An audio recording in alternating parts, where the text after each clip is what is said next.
3 मंत्रों का स्मरण शिव महापुराण में कहा गया है। पहला ओम नमः शिवाय, दूसरा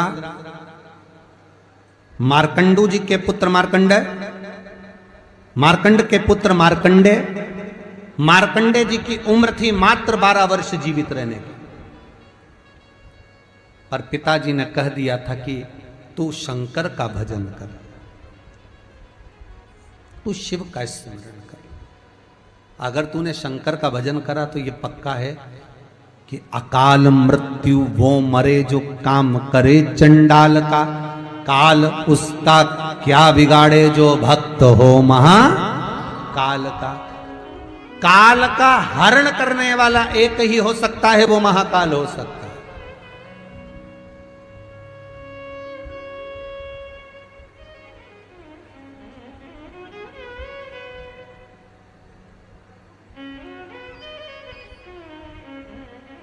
उसके सिवा कोई नहीं। मार्कंडेय जी से कहा तेरी उम्र 12 वर्ष की है, केवल 12 वर्ष।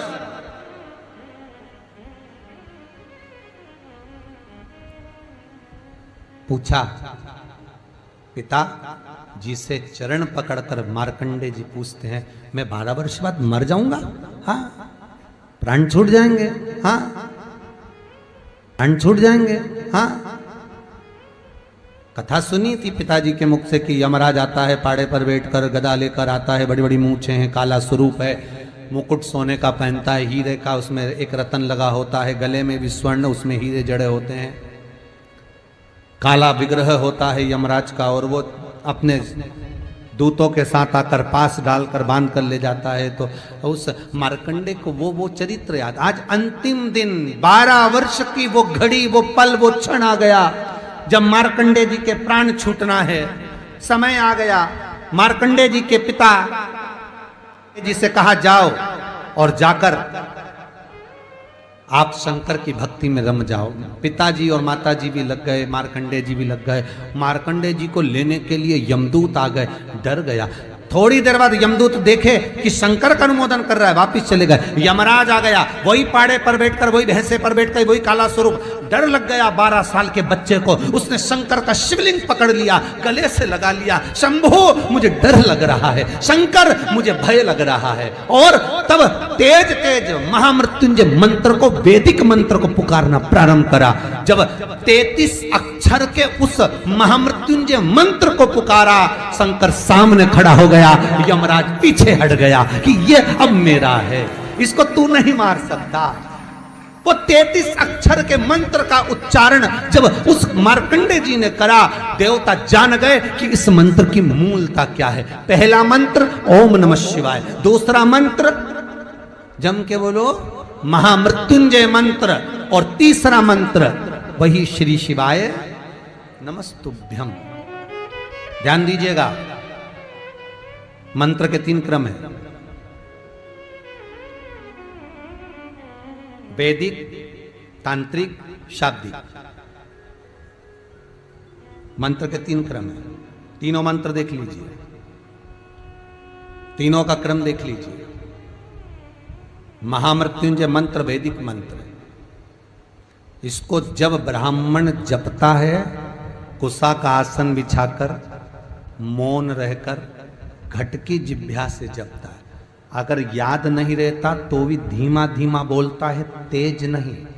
महामृत्युंजय का जाप अनुष्ठान, सामने कलश स्थापन कर कर प्रेम से 1100, 11,000, 1.25 लाख अनुष्ठान किया जाता है। ओम नमः शिवाय का जाप चलते फिरते किया जा सकता है। श्री शिवाय नमस्तुभ्यम शाब्दिक मंत्र है। इस मंत्र का प्रयोग के लिए ना आसन की जरूरत है, न तब साधना की जरूरत है। जब जप रहे हो शंकर साक्षी।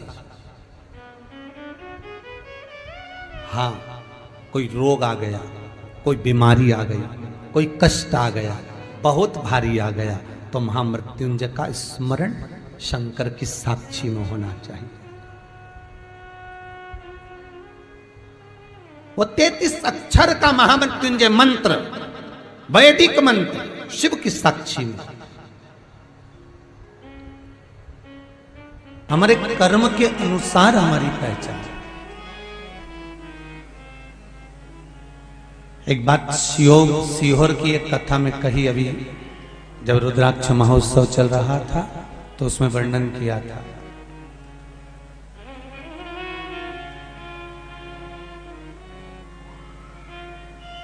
कथा में कहा था, व्यक्ति बनकर हम पैदा हुए हैं, पर व्यक्ति बनकर हमको जाना नहीं है। हमें व्यक्तित्ववान बनकर जाना है, कुछ अच्छा कर कर जाना है, जिससे संसार में दुनिया के लोग कभी हमारे जीवन में हमारा नाम ले सके। हमें केवल व्यक्ति बनकर नहीं मरना।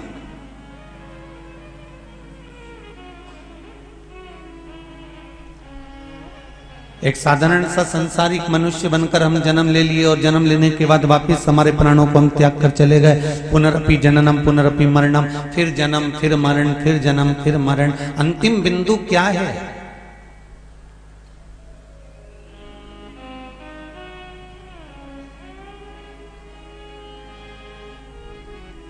धर्म के लिए, अच्छे कर्म के लिए, सत्कर्म के लिए, भगवत भजन के लिए, भगवत स्मरण के लिए, भगवत चर्चा के लिए, भगवान की अविरल भक्ति के लिए कभी कभी हमको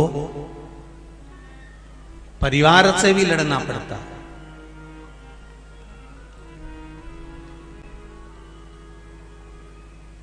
कभी कभी हमको अपने परिवार की ओर भी, उनके भी सम्मुख में खड़े होना पड़ता है कि मैं सत्कर्म कर रहा हूं तो आपको तकलीफ क्या है, मैं भजन करूं तो आपको तकलीफ क्या है, मैं स्मरण करूं तो आपको तकलीफ क्या है। द्वारका कौन कौन गया है? जरा हाथ उठाओ। जो द्वारकाधीश का दर्शन करने कभी द्वारका जी गए हों वो हाथ उठा लो जरा। बहुत सारे लोग गए हैं। होया है सब द्वारका? द्वारका किसकी थी? कौन बैठा है वहां पे द्वारका में? जम के तो बोलो। द्वारका में कौन बैठा है? द्वारका धीश।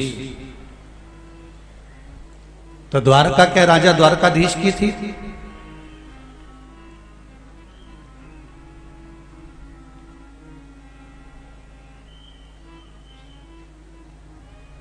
जिस द्वारका में द्वारिका नाथ बैठे हैं वो द्वारका द्वारकाधीश की नहीं थी। जिस घर में तुम रह रहे हो क्या वो तुम्हारा है? अरे जम के तो बोलो जीजियो, तुम्हारा है? नहीं। किसका था? दादा ससुर का। दादा ससुर को किसने दिया था? उनके पिताजी ने। उनको किसने दिया? उनके पिताजी ने। पिताजी पिताजी देते देते देते देते देते तब तुम्हारे ससुर के पास आया।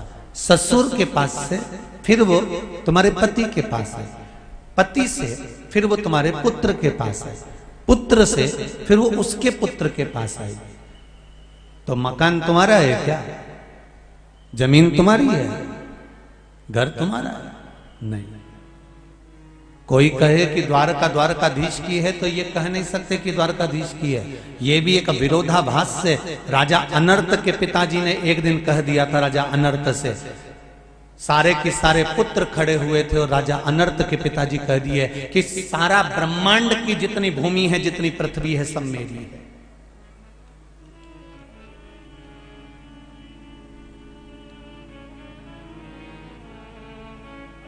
ये जितनी भूमि नजर आ रही है ये सब मेरी है।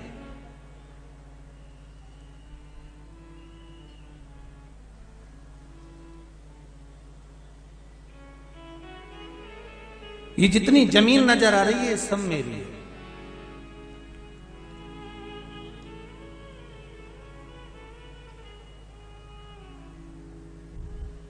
एक निवेदन 24 अवतार मंदिर समिति से रहेगा। मान लो माताओं को अगर बैठने के लिए इधर जगह ना हो तो पीछे का टेंट खोलकर वहां पर भी बिछात करवा दीजिए, और अगर पीछे साइड में नहीं मिलता है तो इधर का भी टेंट खोलकर बिठा दीजिए।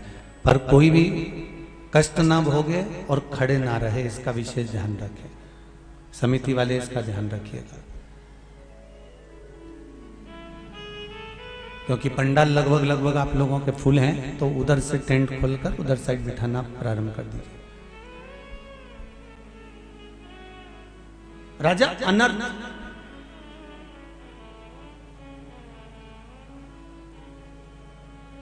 और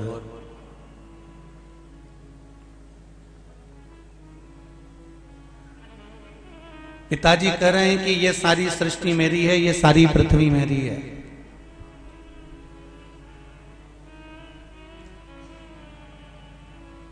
यहां पर सब दूर मेरा राज्य है। होता है कभी कभी हमारे मन में भी अहंकार उत्पन्न हो जाता है। कई बार माताएं कह देती है वो तो मैं जिंदा हूं ना इसलिए घर चल रहा है, जिस दिन मैं मर गई ना आटे दाल का भाव मालूम पड़ जाएगा। तो जो डोकरी बोले नहीं उससे कह दे आधे घंटा मरी जा। जो बोले ना कि मैं जिंदा हूं तब तक घर चल रहा है और मैं मर गई तो आटे दाल का मालूम पड़ जाए, तो इससे कह दे आधा घंटा तो मरी जा। होता है। एक सेठ जी हमेशा कहते थे कि मेरे बिना कुछ भी अच्छा नहीं है, वो तो मैं कर रहा हूं तो सब हो रहा है, वो तो मैं संभाल रहा हूं तो हो रहा है, वो तो मैं कर रहा हूं तो हो रहा है। एक दिन सेठ जी अगर मेरा परिवार मुझे बहुत चाहता है, मेरे परिवार के लोग मुझे बहुत चाहते हैं, मैं मर गया ना तो मेरे पीछे पूरा परिवार मर जाएगा। मेरे घर के लोग मुझे इतना चाहते कि मैं मर गया तो मेरे परिवार के लोग मर जाएंगे। इतने में एक गुरुजी आ गए और गुरुजी ने कहा क्या सेठ जी तुम कहते हो कि मैं मर गया तो पूरा परिवार मर जाएगा, मैं मर गया तो पूरा परिवार मर जाएगा। मेरे को देखना है कि तुम्हारे मरने के बाद तुम्हारा परिवार मरता है कि नहीं मरता। इतने में सेठ जी बोले क्या महाराज फालतू की बात करते हो, मैं काय को मरूंगा भैया। गुरुजी ने कहा हमको तो केवल देखना है कि तुम्हारे मरने के बाद तुम्हारा परिवार तुम्हारे मरते हैं कि नहीं मरता। नहीं मैं अभी काय को मरूं। गुरुजी ने कहा बस केवल एक काम करो कि एक लोटा पानी दे रहा हूं, पानी पीते पीते थोड़ा सा लुढ़क जा, लुढ़कोगे और जैसे ही लुढ़कोगे तो बस थोड़ी देर के लिए आधा घंटा तुम सांस रोककर बस पड़ी जा, तुम्हारा श्वास रोक लेना और तुम पड़ी जाना। इसके बाद सब मैं देख लूंगा कि घर के लोग कितने तुम्हारे पीछे मर रहे हैं। इतने में सेठ जी बोले अगर मैं मर गया, मेरी पत्नी रो रो के मर जाएगी, मेरा बेटा मर जाएगा, मेरी बहू मर जाएगी, मेरा पोता मर जाएगा। इतने में गुरुजी बोले मुझे वही तो देखना है कितने मर रहे हैं, तुम लुढ़को तो सही। अब सेठ जी लुढ़कने को तैयार नहीं, सेठ जी लुढ़क नहीं रहे। आखिरी में गुरुजी ने खूब कहा तब उसने पानी का लोटा पिया और गुरुजी से सेठ जी बोले अगर मेरे परिवार को कुछ हो गया तो गुरुजी बोले वो मेरी गारंटी तो लुढ़क। और सेठ जी जो पानी पीते पीते लुढ़के और लुढ़कते से ही पत्नी चिल्ला चिल्ला के रोने लगी, बेटा रोने लगा, पोता रोने लगा, पत्नी धाड़ धाड़ के रोने लगी, नई नई डिजाइन में रोने लगी। खूब रोई, खूब रोई, खूब रोई। गुरुजी ने पूछा सेठानी क्यों रो रही हो, क्या हो गया। सेठानी कहती है गुरुदेव मेरा पति मेरा सेठ चले गया, गुरुजी मुझे बताया तक नहीं और चले गया। इतना रोए। इतने में गुरुजी बोले सेठानी तू दुख मत कर, बिल्कुल मत रो, मेरे पास एक ऐसी बूटी रखी है, तू खाएगी, तू मर जाएगी और तेरा सेठ जिंदा हो जाएगा। इतने में सेठानी रोते रोते बोली इनकी तो उम्र हो गई थी। रोते रोते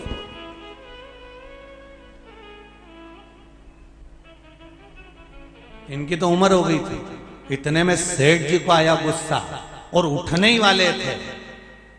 इतने में गुरुजी ने चिमटा खोड़ दिया, पड़े रहे चुपचाप पड़े रहे। अभी तो कह रहा था कि मेरे पीछे मेरी पत्नी ने बच्चे सब मर जाएंगे। सेठ जी को लगा अभी तो कह रही थी कि तुम्हारी तो उम्र दिखती नहीं और क्या कि इनकी तो उम्र हो गई थी। थोड़ी देर बाद बेटा रो रहा था, गुरुजी ने सेठ जी ने देखा रो रहा है। गुरुजी ने पूछ लिया बेटा क्यों रो रहे हो, क्या हो गया, किस लिए रो रहे हो। मेरे पिता चले गए, ये भी नहीं बताया कि किससे कितना लेना था। बाप नीचे पड़ा हुआ मन में सोच रहा, बताओ बाप मर गया उसका गम नहीं, लेनदारी की पहले पड़ गई। इतने में गुरुजी ने कहा, बेटा मेरे पास एक ऐसी बूटी रखी है, तू खाएगा तू मर जाएगा और तेरा पिता जिंदा हो जाएगा। इतने में बेटा रोते रोते बोला कि पिताजी अभी 3 दिन पहले बोल रहे थे कि सब कुछ अब तुझे संभालना है, इनको आराम से जाने दो गुरुजी, इनको जाने दो। पोता रो रहा है, तू क्यों रो रहा है, तेरे रोने का कारण क्या है? मेरे दादाजी चले गए, अब मुझे कुरकुरा कौन दिलाएगा? गुरुजी ने कहा ले ये बूटी तू खा ले, तू खाएगा तू मर जाएगा और तेरे दादाजी जिंदा हो जाएंगे। पोता रोते रोते बोला, गुरुजी तुम्हारे कोई आगे है ना तुम्हारे कोई पीछे है, बूटी तुम नहीं खा लो। सारे के सारे मिलकर वो बूटी गुरुजी को खिला रहे हैं, परिवार का व्यक्ति नहीं खा रहा। ये संसार है, वावारी दुनिया मतलब की दुनिया में किसी का कोई नहीं। श्री राम के संग हजारों सखा वनवास हुआ तब कोई नहीं। माता सीता के संग हजारों सखी जब हरण हुआ तब कोई नहीं। धन के साथी हजारों हैं जब धन ही नहीं तो कोई नहीं। संसार में कौन अपना है?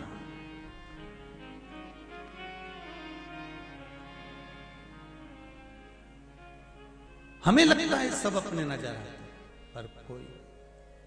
इसलिए मालवा के संत श्री नागर जी महाराज एक बात कहते हैं, ऐसो कोई नहीं रे या हीरा को परखयो राम, कोई नहीं ऐसो कोई नहीं रे या हीरा को परखयो राम, कोई नहीं।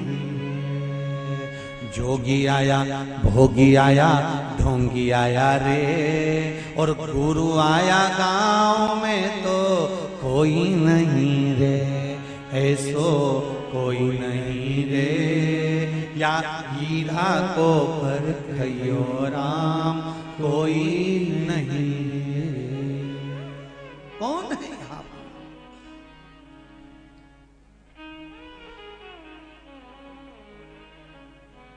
अरे जितने नजर आते हैं सब अपने नजर आते हैं। रात को मरोगे, जिस गद्दे पर सोकर मरे हो वो गद्दे को फेंक दिया जाता है, जिस कपड़े को पहनकर मरे हो वो कपड़े को भी जम के बोलो जरा फेंक दिया जाता है। जो तुम्हारी दवाई गोली होगी वो भी, अरे बोलो बोलो जरा अच्छे से बोलो, फेंक दी जाती है। जिस जिस चीज का प्रयोग वो मरने वाले व्यक्ति ने करा वो सब फेंक दिया जाता है। उसकी चादर, उसका कम्बल, उसका गद्दा, उसके कपड़े, उसके सब सामान बाहर पटक दिए जाते हैं। अर्थी तो बाद में जाती है, पहले सामान को ले जाकर बाहर पटक देते हैं। संपूर्ण सामग्री उसके प्रयोग की बाहर फेंक देते हैं। और गले में चेन पड़ी हो तो विचार करो जरा, उसको कोई फेंकेगा? फिर तो धीरे से बहू रोती रोती तक घूमता करेगी तो आंसू ढलकाती ढलकाती ढलकाती बोले।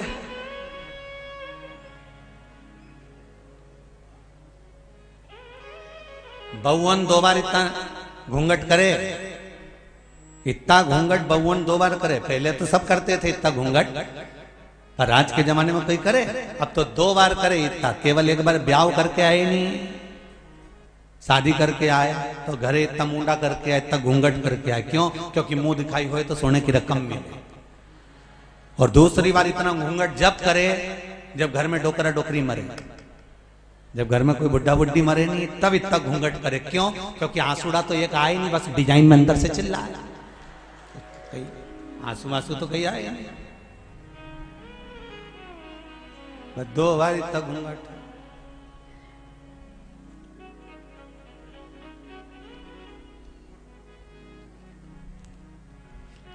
एक बार की कहीं की कथा ध्यान में आ रही है।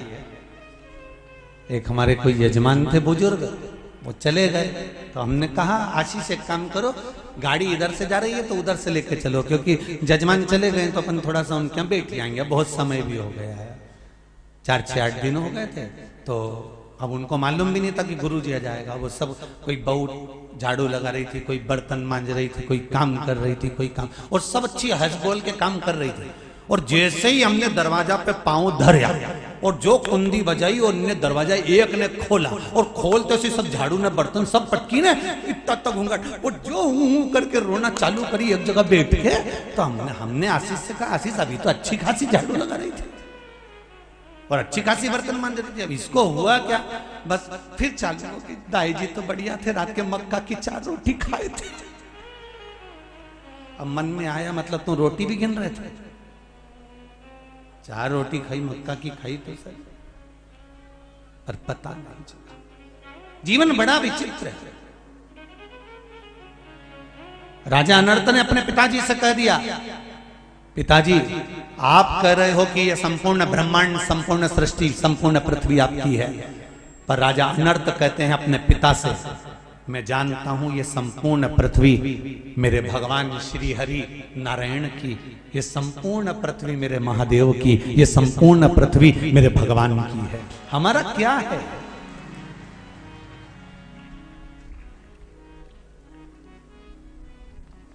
अपना क्या है? अरे मुट्ठी बांधे आए जग में, हाथ पसारे। एक कहावत में ये बड़ी सुंदर बात कही कि मुट्ठी बांधे आया जग में, हाथ पसारे जाएगा। क्या तू लेकर आया, क्या तू लेकर जाएगा? पर शिव महापुराण की कथा कहती है कि मुट्ठी बांधे आया जग में, हाथ पसारे नहीं जाएगा। जो तूने भजन किया, कीर्तन किया, शिव महापुराण की कथा को श्रवण करा, जो तूने दान करा, पुण्य करा, सत्कर्म करा, ये किसी और के साथ नहीं जाएगा, तेरा करा हुआ तेरे साथ जाएगा। खाली हाथ नहीं जाना है, हमारा पुण्य हमारे साथ, हमारा सत्कर्म हमारे साथ जाएगा, हमारा भजन हमारे साथ जाएगा, हमारा नाम जाप हमारे साथ जाएगा, हमारा शिव महापुराण की कथा जो हम श्रवण कर रहे हैं ये हमारे साथ जाएगी। हम शंकर जी को 1 लोटा पानी चढ़ाना है, ये हमारे साथ जाएगा। हम 11 रुद्र के लिए कुछ दान दे रहे हैं, ये हमारे साथ जाएगा। हम भगवत स्मरण कर रहे हैं, ये हमारे साथ जाएगा। हमारा किया गया सत्कर्म हमारे साथ जाने वाला है, ये किसी दूसरे के साथ नहीं जाएगा, अपने साथ जाना। सब कुछ पृथ्वी पर छूट जाता है, जाते समय बस एक ही चीज जाती है, वो आपका सत्कर्म है। आपका सत्कर्म आपके साथ जाएगा।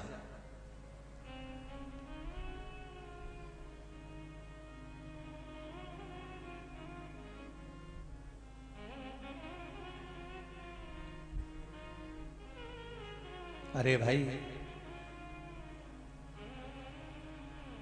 अवस्था तो यूं ही जा रही है, चली जा रही है उम्र धीरे धीरे, चली जा रही है उम्र धीरे धीरे, बुढ़ापे का होगा असर धीरे धीरे,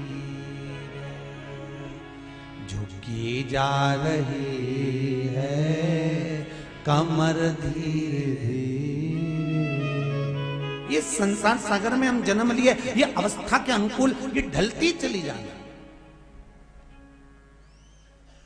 अगर कुछ साथ दिया है तो वो केवल आपका भजन, अगर साथ दिया है तो वो आपका स्मरण, अगर साथ दिया है तो वो आपका नाम कीर्तन। देखो एक पत्र में किसी बेटी ने लिखा है,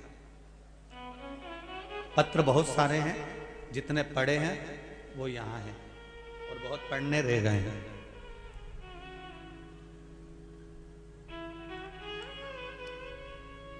सविता मंडलोई धार से हैं, कहीं बैठी हो तो हाथ उठाइएगा। सविता मंडलोई धार से कहीं बैठी दिख रही हो तो हर हर महादेव बोल देना।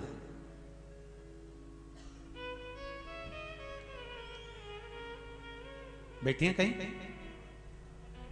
सविता मंडलोई, दोनों हाथ उठाकर हर हर महादेव बोल दो एक बार, कहीं बैठी हो तो।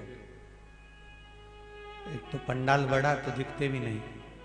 श्री शिवाय नमस्तुभ्यं। कहीं बैठी हो तो हाथ हिला देना सविता जी मंडल।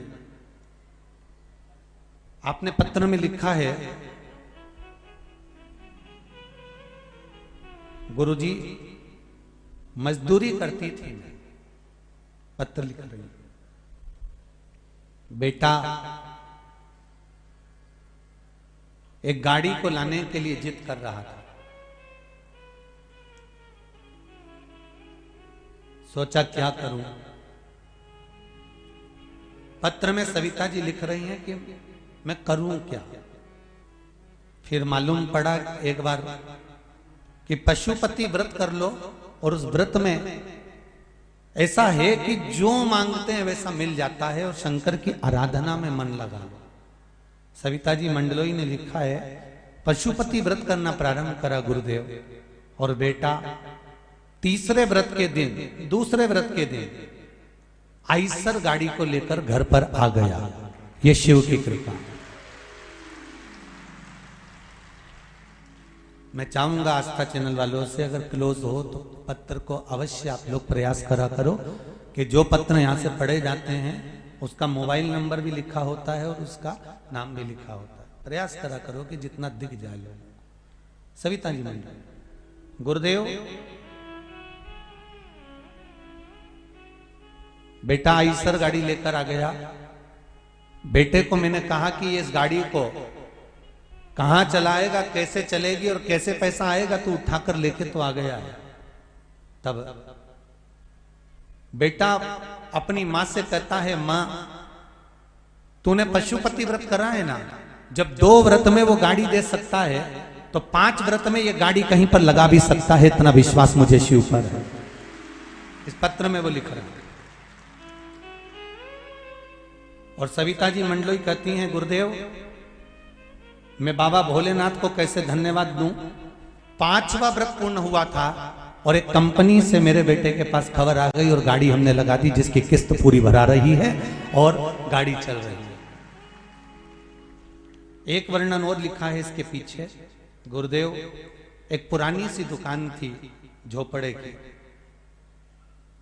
भोलेनाथ जी से मैंने निवेदन करा था और एक जल में चंदन का पानी डालकर शिव जी को समर्पित करा था, जो बेलपत्री के पेड़ के नीचे करना था। ये पत्र कह रहा, मैंने वो करना प्रारंभ करा। गुरुदेव 4 सोमवार निकले और मेरी वो दुकान अपने आप टूटी और अब वो पक्की बनने के लिए तैयार हो गई है। ये शिव की कृपा। ये पत्र है।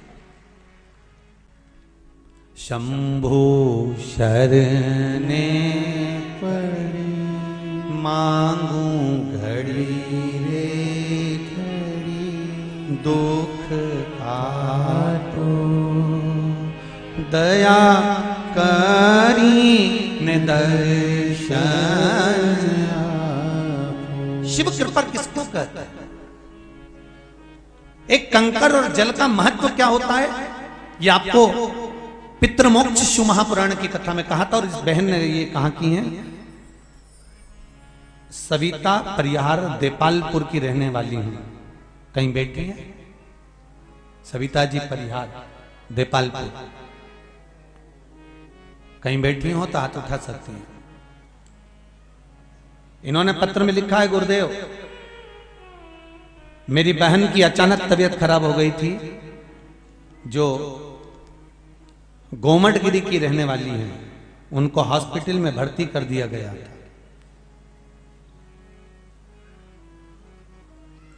उनके ब्रेन में खून जमने के कारण डॉक्टर ने उनका ऑपरेशन का बोल दिया था। कहीं बैठी हैं क्या? हाथ उठा सकते हैं।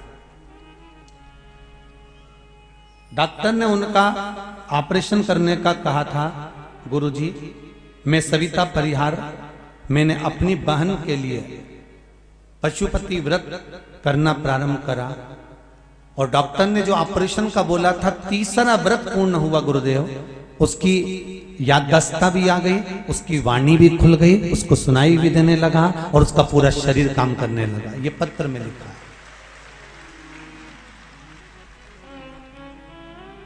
शिव कृपा किसको कहते हैं? शंकर की करुणा किसको कहते हैं? लोग कहते हैं शिव भक्ति में है क्या, हम कहते हैं शंकर का गुणगान करो तो सरी। शंभो शरणे मांगू घड़ी घड़ी दुख काटो दया करी दर्शन आपो। आप शिव की भक्ति करो तो, आप शंकर को एक लोटा पानी चढ़ाओ तो, आप शंकर का स्मरण करो तो, आप शंकर को अगर एक बेलपत्र भी दिल से चढ़ा रहे हो तो वो दिल से दे रहा, दिल से।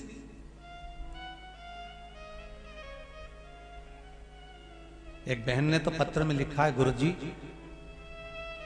एक बार मैं शिव मंदिर में किसी कार्य के लिए गई थी और वो कार्य बहुत जरूरी था और आपने कहा था कि मंदिर की बेलपत्र उठाकर मंदिर में शिव जी को चढ़ा देना। मंदिर गई तो बेलपत्र नहीं थी, घर से बेलपत्र ढूंढती ढूंढती गई तो बेलपत्र नहीं थी। आपने कहा था गुरुदेव अगर बेलपत्र नीवी मिले तो अपने हाथ की ये 3 उंगली शंकर जी के शिवलिंग पर स्पर्श करा देना और शिव जी को कह देना कि बेलपत्र चढ़ा रही हूं, स्वीकार कर लेना। मैंने केवल उंगली लगाकर बाबा से विनती करी और गुरुदेव मेरा वो कार्य 24 घंटे के अंदर पूर्ण हो गया। केवल उंगली का स्पर्श मात्र करना।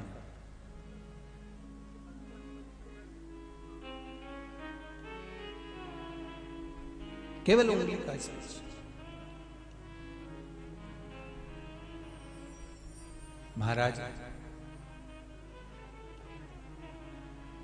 तेरे दरबार की बाबा निराली शान देखी है, तुझे देते नहीं देखा पर झोली भरी देखी है। बाबा से इतना जरूर है कि बाबा जीवन में सारा सुख आपका, ये जीवन में जो तकलीफ है, दुख है, कष्ट है, रोग है, बीमारी है, ये सब आपको समर्पित है बाबा। हमारा है क्या, है क्या हमारा? राजा नर्त कहते हैं कि ये पूरा ब्रह्मांड मेरे भगवान का है और पिताजी आप कहते हो कि आपका है। किसी व्यक्ति को अच्छी सीख दोगे ना तो वो स्वीकार नहीं करता। अश्वत्थामा ने रात के समय उल्लू को देख लिया था और उल्लू ने कौवे के बच्चे को मार दिया था, तो अश्वत्थामा ने रात्रि को सोते हुए पांडवों के पुत्र को मार दिया था।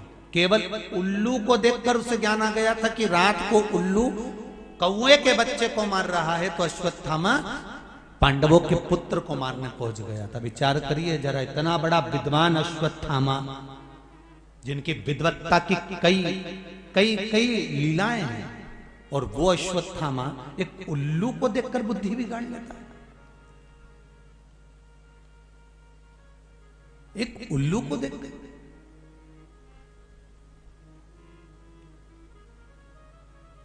अच्छी बात लोगों के दिमाग में कम बैठती है, बुरी बात होगी ना तो जल्दी बैठ जाती है। जैसे एक महाराज जी प्रवचन दे रहे थे, महाराज जी ने खूब सुंदर भागवत जी सुनाई, खूब सुंदर महाभारत सुनाई, खूब सुंदर गीता जी सुनाई।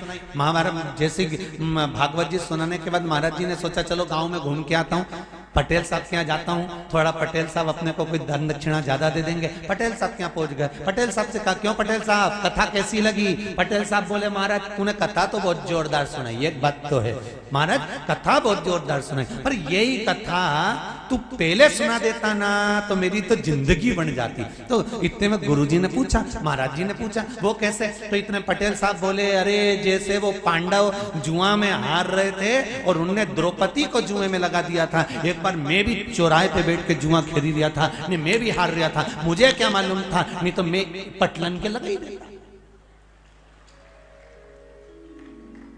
मैं भी पटलन के लगा देता। इतने में अंदर से पटलन घूंघट करके आई और पटलन ने आवाज देकर बोला गुरुजी कथा तुमने बहुत जोरदार सुनाई, पर यही कथा मैं अगर पहले सुन लेती ना तो इस एक के चक्कर में पड़ती नहीं, 5 ही करके लेके आती। एक के चक्कर में थोड़ी ना पड़ती। महाराज जी ने सोचा चुपचाप निकल लो, महाभारत यहीं चालू हो गई है, अब नहीं पूछना कि कथा कैसी चल रही है, अब तो अपने को निकलना। कथा में से अच्छाई ढूंढने का प्रयास करें, बुराई नहीं। कथा में से कुछ अच्छा ग्रहण करने का प्रयास करें, बुरा नहीं। कथा में से हमको भगवान की अविरल भक्ति रूपी विश्वास को ढूंढने का प्रयास करना है। राजा नर स्वयं कर रहे हैं, पिताजी ये संपूर्ण ब्रह्मांड संपूर्ण सृष्टि परमात्मा की, और पिताजी मानने को तैयार नहीं। अच्छा समझाओ किसी को तो कहां समझता,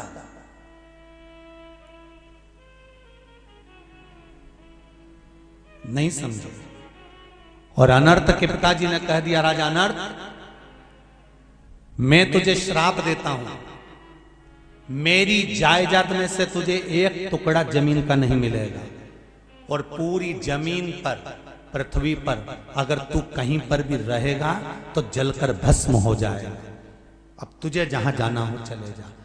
अनर्थ तो भागे और समुद्र के अंदर कूद गए, पानी में जाके खड़े हो गए। राजा अनर्थ पानी में जाकर खड़े।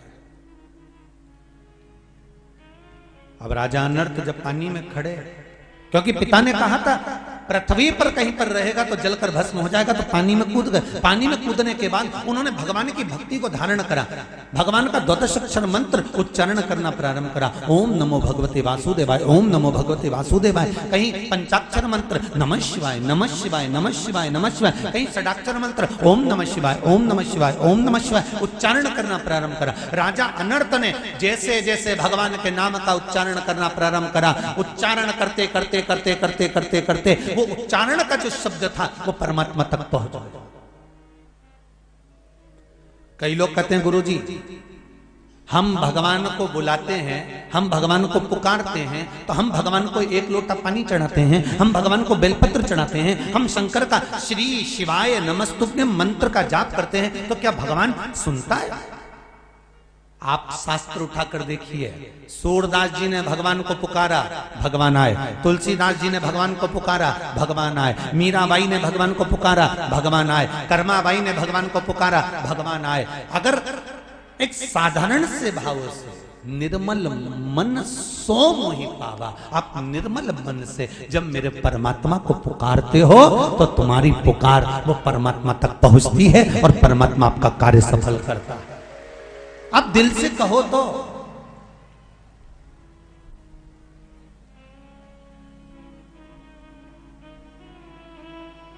आप दिल से भगवान को पुकारो तो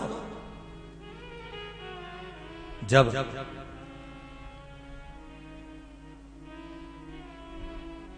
आप दिल से पुकारोगे तो वह दिल से सुनेगा। भगवान शिव की कथा कर रही है, उगरदानी त्रिकालदर्शी कैलाशी की कथा कर रही है। राजा अनर्थ के मन में यह भाव जागृत और मंत्र का उच्चारण करना प्रारंभ करा। जल के अंदर खड़े रहकर, जल के अंदर रहने के बाद में जल के भीतर रहकर ओम नमो भगवते वासुदेव, कभी पंचाक्षर ओम नमः शिवाय, कभी षडाक्षर ओम नमः शिवाय, मंत्र का उच्चारण कर रहा है। भगवान विष्णु प्रकट हो गए। मांगो, क्या चाहिए तुमको, बोलो। राजा अनर्थ ने कहा प्रभु बस एक कृपा कर दो, मेरे पिता ने मुझे श्राप दिया है, पृथ्वी पर कहीं नहीं रह सकता। यदि पृथ्वी पर रहूंगा तो जलकर भस्म हो जाऊंगा। अगर मान लो मैं पृथ्वी पर रहता हूं तो जलकर भस्म हो जाऊंगा। भगवान विष्णु ने उसी समय पर सुदर्शन चक्र दिया और सुदर्शन चक्र से कहा जाओ बैकुंठ का ईशान कोण काट कर लिया। सुदर्शन चक्र गया, बैकुंठ का ईशान कोण काट कर लेकर आया। वो ईशान कोण जो बैकुंठ का था वो पानी में जैसे ही डालने लगे, रखने लगे कि तुम्हें पृथ्वी पर नहीं रहना, तुम्हें पानी पर रहना। पानी में जैसे ही बैकुंठ का वो हिस्सा रखा, डूबने लगा।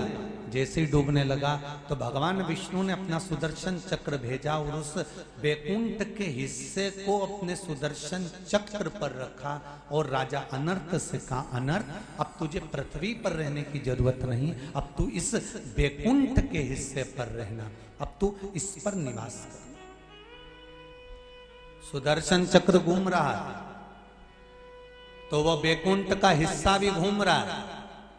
राजा अनर्थ खड़े होकर उस बैकुंठ के हिस्से का दरवाजा ढूंढ रहे थे कि दरवाजे में प्रवेश कहां से करना है, द्वार कहां, द्वार कहां, द्वार कहां, द्वार कहां, बार बार पूछा जा रहा था। तब भगवान विष्णु ने द्वार का रास्ता दिखाया, तब उसका नाम द्वारका पड़ गया महाराज, तब पड़ा उसका नाम। तो द्वारका किसकी है, जम के बोलो जरा, राजा अनर्थ की। अब राजा अनर्थ द्वारका में रहने लगे।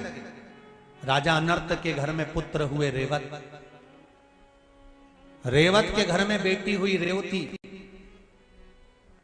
रेवती के विवाह की तैयारी होने लगी, कोई ऐसा लड़का मिल जाए जो इस गदा युद्ध में रेवती को हरा दे और रेवती के साथ विवाह कर ले। तो रेवती का विवाह हुआ किसके साथ में, बलराम जी के साथ। अब द्वारका के राजा कौन हो गए, राजा रेवत ने कन्यादान में वो द्वारका रेवती को दे दी। तो रेवती के पति द्वारका के राजा बलराम जी हो गए, दाऊ जी हो गए। दाऊ जी द्वारका के राजा बनकर बैठ गए। समय आया और मेरे भगवान कृष्ण रुक्मणी जी को भगा कर लेकर आए, रुक्मणी को लेकर आए द्वारका। तो द्वारका में आते से रुक्मणी जी का जब मंगल विवाह हुआ तो कन्यादान करने के लिए ब्राह्मण ने कहा, इस रुक्मणी का कन्यादान कौन करेगा, इसके पिताजी तो आए नहीं। जब पिताजी नहीं आए तो कन्यादान कौन करेगा। तब रेवती ने अपने पति बलभद्र जी से कहा, स्वामी बड़ा भाई जेठ होता है, जेठ पिता के तुल्य होता है। अगर कोई कन्यादान करने वाला नहीं मिलता रुक्मणी का तो रेवती और बलभद्र कन्यादान करेंगे इस रुक्मणी का। इस रुक्मणी का कन्यादान बलभद्र और रेवती करेंगे। अपन दोनों चलकर कन्यादान करते हैं, चलिए। पर बलभद्र जी ने पूछा, रेवती कन्यादान में दोगे क्या इस रुक्मणी के। तो रुक्मणी जी कहती है, चिंता मत करो, जो मेरे पिता ने द्वारका दी थी वही मैं रुक्मणी के कन्यादान में द्वारकाधीश को दे देती, वही दूंगी। अब राजा अनर्थ की द्वारका रेवत को मिली, रेवत से रेवती को मिली और रेवती से वो द्वारका द्वारकाधीश को मिली। वो कोई साधारण है द्वारका, हमको लगता है हमारा। अरे भाई, ब्रह्मा जी को ये महसूस हो रहा था, ब्रह्मदेव को, कि ये संपूर्ण सृष्टि का संचालन मैं कर रहा हूं। आप जब काम करते हो ना दुकान पर, खेती पर, तो आपको लगता है कि सब काम नहीं कर रहा। पर शिव महापुराण की कथा कहती है कि मेरा आपकी कृपा से सब काम हो रहा है, करते हो भोले बाबा मेरा नाम हो। हम कोई करने वाले नहीं, करने वाला तो मेरा देव अधिदेव महादेव है। कौन कर रहा है, पूछा स्वयं ब्रह्मा जी ने पूछा।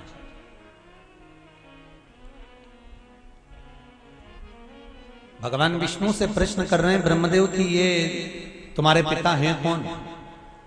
भगवान विष्णु कहते हैं मेरे पिता शिव है। विश्वास नहीं हुआ।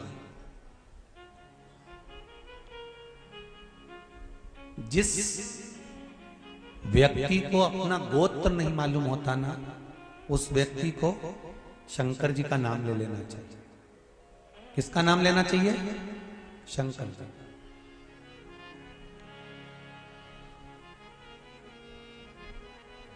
गोत्र का कितना झंझट है जरा समझ लेना जरा। श्रीमद् भागवत में आता है, भागवत जी सुनिए आप सबने। धुंधकारी का चरित्र आता है कि धुंधकारी के लिए गौकर्ण ने तर्पणादि क्रिया करी, पिंडदान करा, गया जी का पिंड दिया, गया जी में श्राद्ध करा, ब्रह्म कपाली करी। गौकर्ण ने अपने भाई धुंधकारी के लिए कितना कितना प्रयास करा, उसके बाद भी धुंधकारी को मुक्ति मिली क्या? जम के तो बोलो, मोक्ष मिला था? नहीं, मुक्ति नहीं मिली उसको। तो गोकर्ण के मन में कृष्ण उत्पन्न हो गया।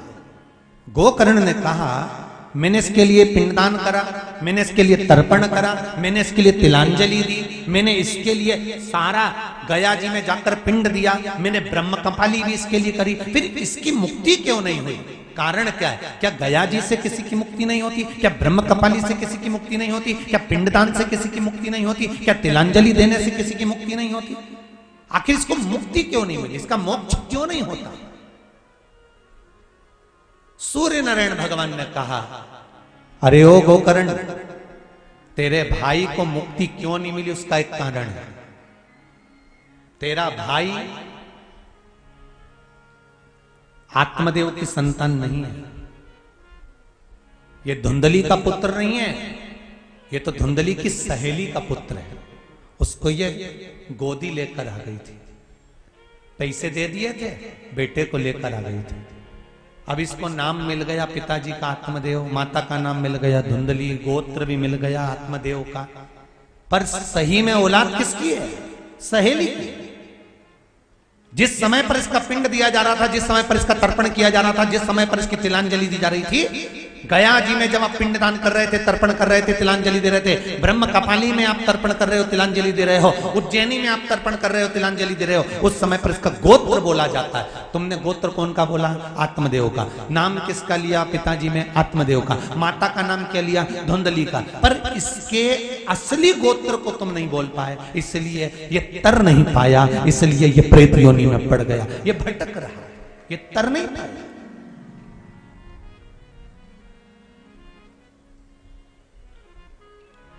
गोत्र का होना जरूरी है, और जिस व्यक्ति को गोत्र मालूम नहीं है उसको शंकर का नाम ले लेना चाहिए।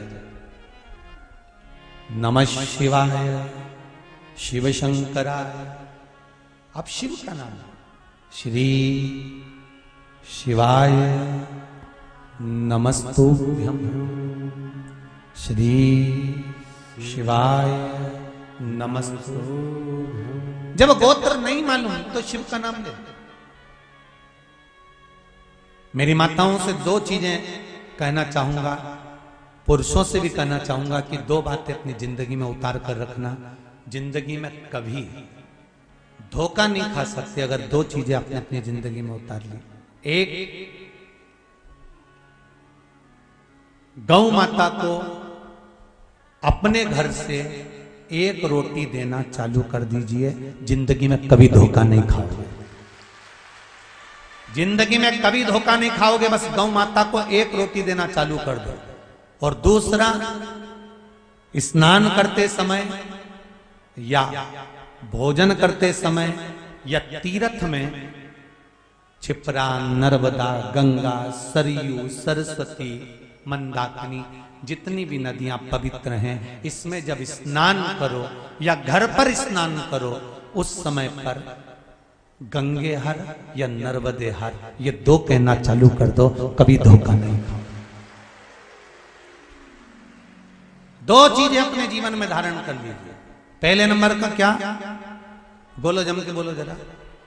गौ माता को रोटी। और दूसरे नंबर का नर्मदे हर या फिर गंगे हर, हर हर गंगे या नर्मदे करो। क्या होता है नर्मदा हर कहने से, हर हर गंगे कहने से होगा क्या? नर्मदा पुराण 8वां अध्याय, कभी मौका मिले तो पढ़कर देखना। कल्याण का, गीता प्रेस गोरखपुर, कल्याण का गंगा अंक, भागीरथी गंगा अंक, कभी पढ़कर देखना, उसमें दोनों का वर्णन लिखा हुआ है। जिस समय हम हर हर गंगे बोलते हैं या नर्मदे हर बोलते हैं, एक लोटा पानी जब अपने ऊपर चढ़ता है या अपन किसी पवित्र नदी में डुबकी लगा रहे होते हैं या घर में एक लोटा पानी अपने ऊपर डालते समय हर हर गंगे या नर्मदे हर बोल रहे होते हैं, उस समय पर सारी पवित्र नदियां और हमारे पूर्वज, हमारे पितर, हमारे आहूत, हमारे वासुक और 33 कोटि देवता हमारे नर्मदे हर बोलते ही, गंगे हर बोलते ही हमारे सम्मुख में आकर खड़े होकर हमको पवित्र कर चले जाए। केवल 2 चीजें धारण कर लीजिए,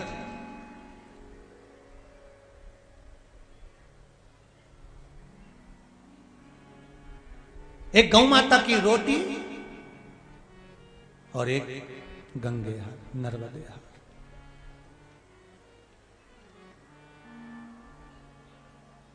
और महाराज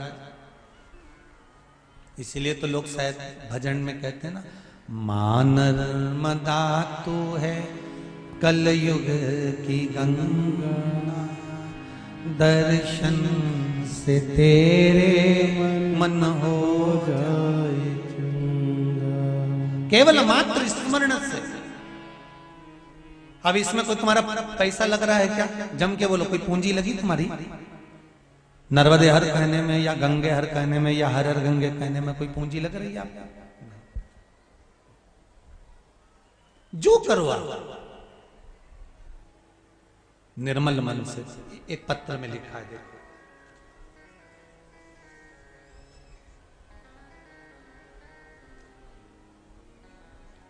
विनीता नामदेव सिंगाना मनावर जिला धार से आई है। कहीं खड़ी हो, अगर बैठी हो तो आप ही हैं। दोनों हाथ उठा दो, एक बार दोनों हाथ उठाओ, हर हर महादेव। विनीता जी, माइक पहुंच सकता है क्या? आप पास में हैं, माइक भेज सकते हो? भेजो जरा, भेजो जल्दी जल्दी भेजो, फुर्ती से पहुंचाओ। इधर इधर इधर इधर बाबू, इधर जाओ, खाली जगह में जाइए, दौड़कर जाइए।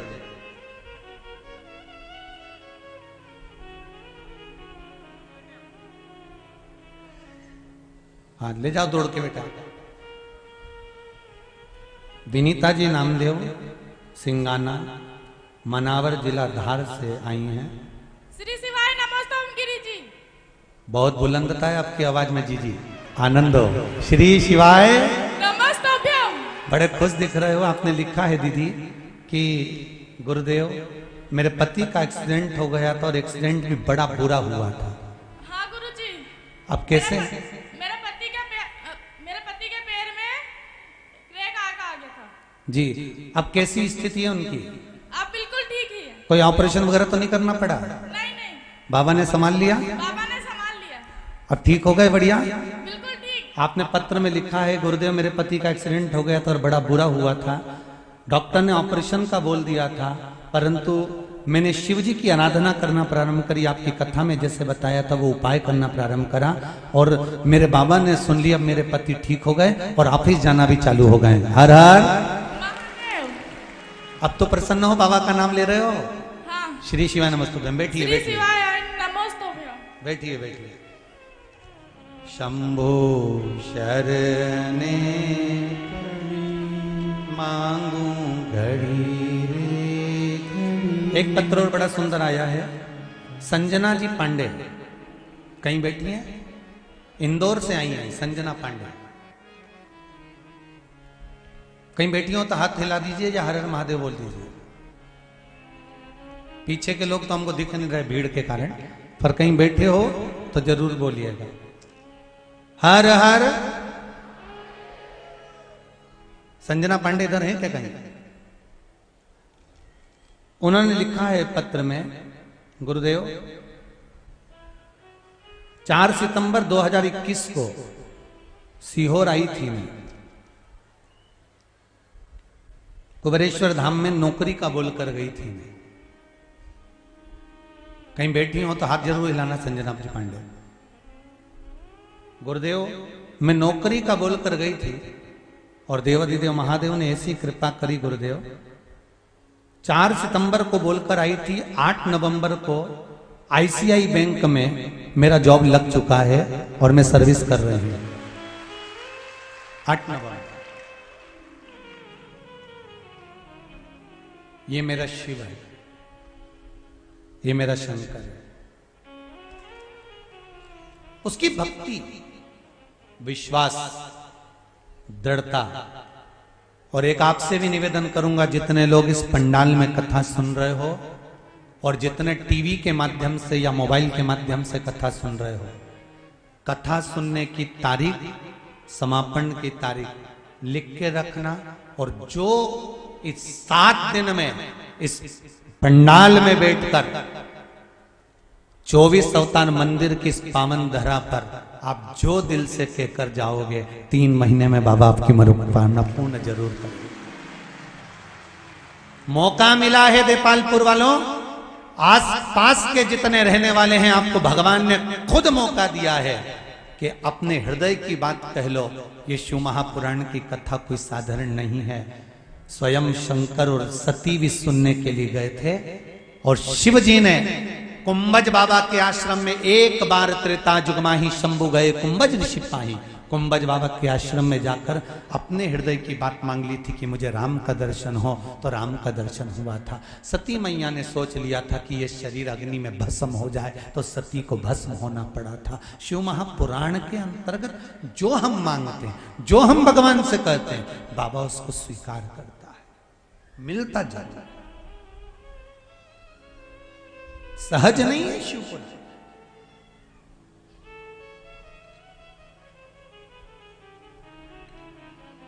शंकर की कृपा सहज नहीं है।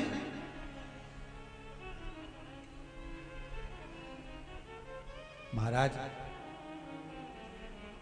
सब कुछ पड़ा रह जाना है, अगर साथ जाना है तो केवल तुमने जो शिव महापुराण की कथा का रस तत्व ग्रहण करा है, दान करा है, पुण्य करा है, ये हमारे साथ जाना है, बाकी का सब छूट जाए।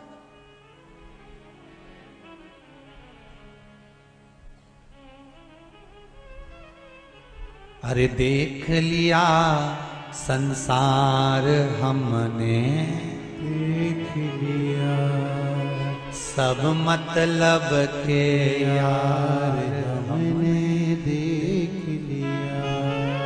झूठे नाते झूठे रिश्ते, झूठे नाते झूठे रिश्ते, झूठा है संसार हमने देख लिया।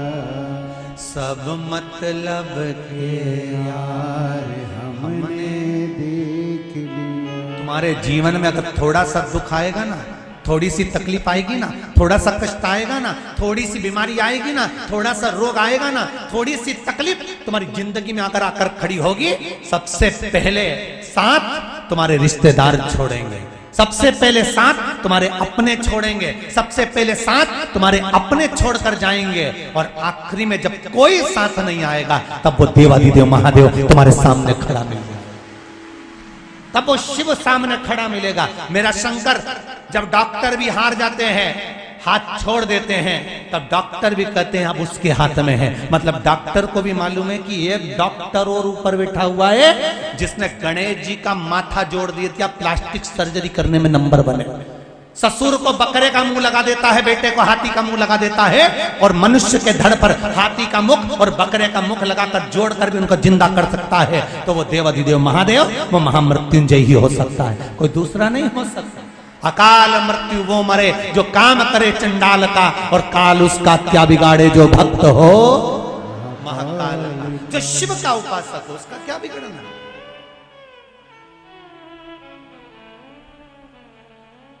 सब मतलब के यार हमने देख लिया।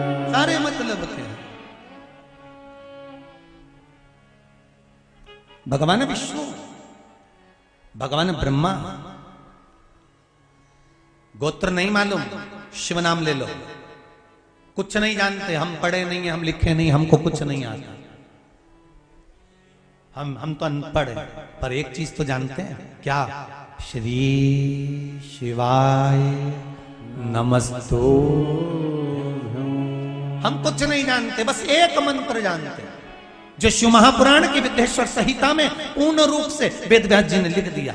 और वेदव्यास जी ने यह भी लिख दिया कि इस मंत्र का उच्चारण करने वाला शंकर को सामने प्रकट कर सकता है, शिव की शरणागति जा सकता है, मात्र इस मंत्र का उच्चारण करने वाला। शिव महापुराण के विद्येश्वर संहिता में लिख दिया।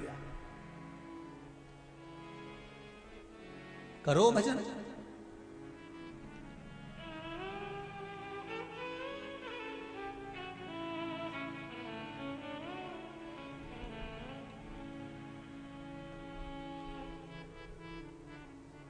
जब बीमारी बढ़ जाए, मान लो कोई बीमारी हो गई, पीछा नहीं छोड़ रही है, कोई बीमारी अगर हो जाए, और ये पत्र में लिखा है किसी बहन ने, शायद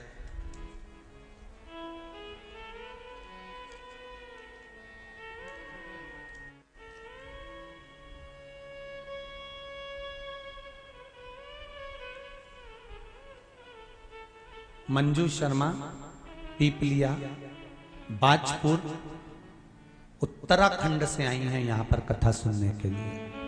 उत्तराखंड, आप ही हैं? दोनों हाथ उठाकर बोल दो एक बार, हर हर महादेव।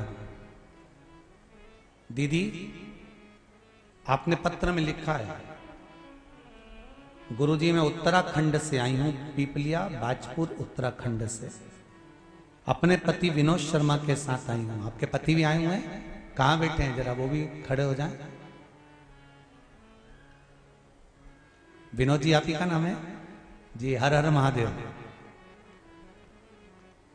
विनोद जी और मंजू जी, देपालपुर की इस पावन धरा में आप इतनी दूर से पधारे, आपका स्वागत, वंदन, अभिनंदन है। उत्तराखंड से आए हैं गुरुदेव हम लोग। टीवी पर कथा सुनते थे, रिजर्वेशन भी हुआ था, 2 मार्च को हमको वहां आना था रुद्राक्ष उत्सव में, पर वहां पहुंचते भीड़ बहुत थी, इसलिए हम लोग यहां कथा सुनने के लिए आए हैं। गुरुदेव, एक बात कहना चाहती हूं, पत्र में लिखा है दीदी आपने, मेरा बेटा बहुत बीमार रहता था, इलाज करवा करवा कर थक गए थे, ये पत्र में आप लिख रहे हैं। तब गुरुदेव आपने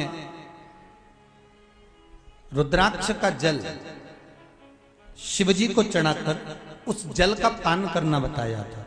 वो हमने करना प्रारंभ करा और मेरा बेटा अब बिल्कुल ठीक हो चुका है, इसलिए हम बाबा को प्रणाम करने आए। बैठिए मंजू जी शर्मा, विनोद जी शर्मा, बहुत बहुत साधुवाद, बैठिए। हर हर महादेव। हम उत्तराखंड से बाबा को केवल प्रणाम करने आए हैं, क्योंकि हमने कह दिया था कि हमारा पुत्र अगर ठीक हो जाएगा तो जहां शिव पुराण हो रही होगी उस पुराण को हम प्रणाम करने जाएंगे। बहुत बहुत साधुवाद। शिव भक्ति किसको, एक पत्र और है बड़ा सुंदर है, देखो पत्र में एक पत्र और बड़ा सुंदर है।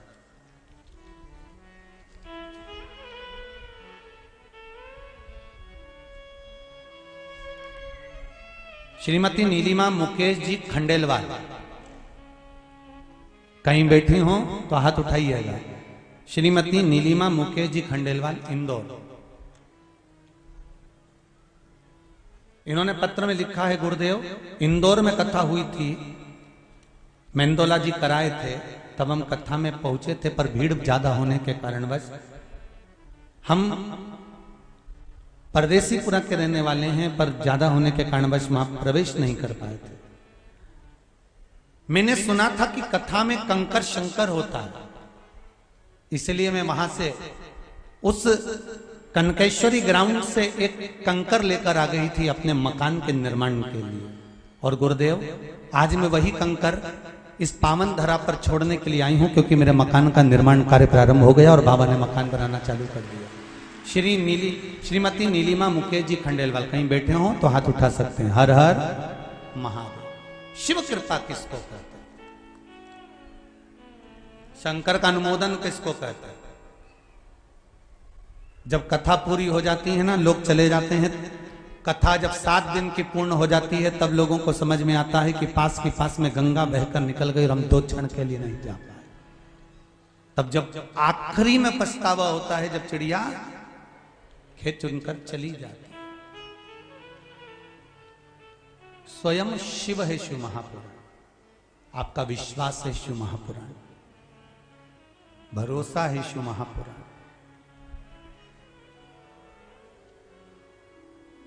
एक बहुत सुंदर भाव।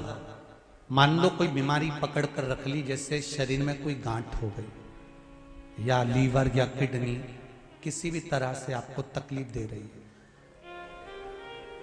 डॉक्टर बोल रहा है कि डायलिसिस करना पड़ेगा, या डॉक्टर बोल रहा है कि ये जांच के लिए जाएगी और हो सकता है कि इसमें कैंसर निकल सकता है या ये प्रॉब्लम हो सकती है।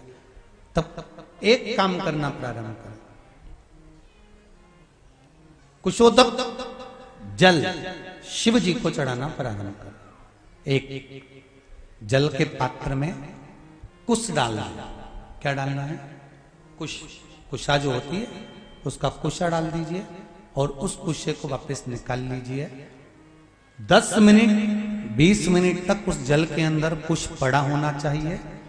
वो कुशा वापस निकालने के बाद में जिस व्यक्ति को रोग है और रोग का इलाज लग नहीं रहा हो या तकलीफ आ रही हो, तो कुशोदक जो जल होता है वो शिव जी को श्री शिवाय नमस्तुभ्यम बोलकर समर्पित करना चाहिए।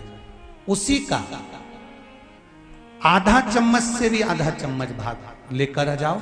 थोड़ा सा शरीर पर छीटा, थोड़ा सा आचमन उस कुशोदक जल का करना प्रारंभ कर दीजिए। बाबा चाहेगा शरीर ठीक होना प्रारंभ हो जाए।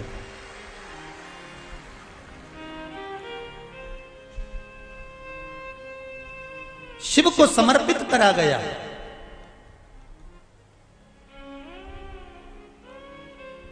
कुश का जल भगवान शंकर को जब समर्पित किया जाता है तो केवल शिव के लिए नहीं रहता, वो जल हमारे पूर्वजों के लिए भी रहता है। उसका लाभ हमारे पूर्वज भी हमें प्रदान करते हैं, केवल शिव के लिए नहीं। पहले की कथाओं में कहा है जब हम शंकर भगवान को जल चढ़ाते हैं तो उसके हिस्से हो जाते हैं। वो जल के हिस्से शिव को चढ़ाते से ही हो जाते हैं। 33 कोटि देवता में चले जाते हैं, गणेश जी का चले जाता है, पितरों का चले जाता है, भोलेनाथ जी का चले जाता है, वास्तु को चले जाता है, आहु दोष में जाता है। ये हमारा एक लोटा पानी जो हमने शंकर भगवान को चढ़ाया उसके हिस्से अपने आप भगवान शंकर उसी समय पर कर देते हैं और हमारे जीवों को तृप्त कर देते हैं। भगवान ब्रह्मा ने भगवान विष्णु से कहा तुम्हारे पिता कौन है? भगवान विष्णु कहते हैं मेरे पिता देवाधिदेव महादेव है। तब भगवान ब्रह्मा को विश्वास नहीं हुआ तो उन्होंने कहा मैं तुम्हारे पिताजी का दर्शन करना चाहता हूं, और एक पर्वत को घुमाना प्रारंभ करा। ऐसा पर्वत घुमाया, ऐसा घुमाया कि उसमें से अग्नि का एक खंभ प्रकट हो गया और ऐसा लिंगायत आकृति प्रकट हो गई। और उस लिंगायत आकृति में से आवाज आई कि हे नारायण, हे ब्रह्मा, मैं ही आप सबकी उत्पत्ति का कारण, मैंने ही भगवान विष्णु को प्रकट करा है और भगवान विष्णु ने ब्रह्मा तुमको प्रकट करा।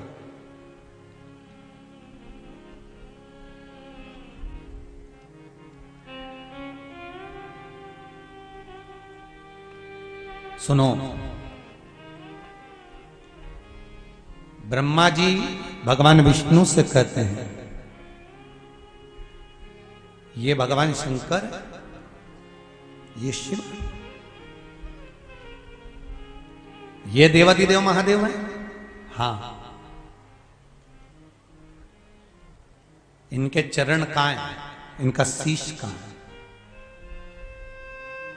शिवलिंग का चरण और शीश मालूम नहीं पड़ता। तुम जहां बैठकर जल चढ़ा दोगे शिव उसको स्वीकार कर लेता है, क्योंकि कंकर में शंकर बसा होता है। कंकर में शंकर बसा होता है। तुमने जहां चढ़ाया शिव ने स्वीकार कर लिया।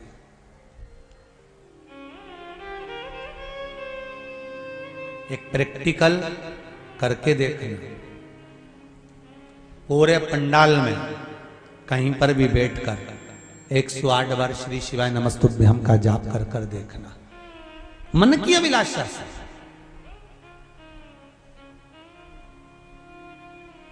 जो टीवी पर सुन रहे हैं, आस्था चैनल पर, जो फेसबुक यूट्यूब पर कथा श्रवण कर रहे हैं, शिव पर विश्वास कर कर आप दिल से कहो तो उसको,